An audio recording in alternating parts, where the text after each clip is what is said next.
మీరు ఇచ్చిన సపోర్ట్ నేను ముసలోడు అయ్యాక కూడా మర్చిపోను. మీరు గుర్తు చేశారు కాబట్టి అజయ్ ఘోష్ గారి గురించి చెప్పాలి. ఈ సినిమా చేసినప్పుడు ఆగండి సార్, అది సినిమా గురించి. మా ఇద్దరి అంటే అందరూ ఏదో హీరో హీరోయిన్ ఇదంతా అనుకుంటున్నారు, కానీ ఒక తండ్రి కొడుకుల బంధం గురించి ఈ సినిమాలో తను రాశాడు నరేష్. మా నాన్న లేడు కానీ చాలాసార్లు మా నాన్న నుండి ఇలాగే ఉండేవాడు అనిపించింది నాకు. సో సినిమా గురించి వస్తే, పాపం ప్రతాప్ నరేష్ చెప్పినప్పుడు, నరేష్ సార్ నేను ఒకటే మాట అన్నాను, ఇప్పటికి కూడా సినిమా ఎలా వచ్చింది అంటే ఈవీవి గారి సినిమా ఎలా వచ్చింది అని చెప్తున్నాను. నాకు అదొకటే మాట వస్తుంది.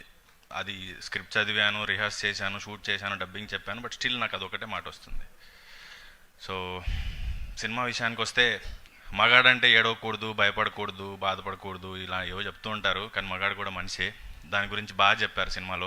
అండ్ లాస్ట్ 20 సెకండ్స్ ఒక బిట్ వస్తుంది, అది చూసినప్పుడల్లా అసలు నరేష్ ఎలా ఊహించాడు ఇది అనిపిస్తుంది. అంత మంచి క్లైమాక్స్ ఇచ్చాడు సినిమాకి.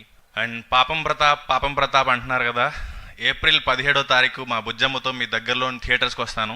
పాపం ప్రతాప్ వీర ప్రతాప్ అయ్యాడని మీతోనే అనిపించుకుంటాను.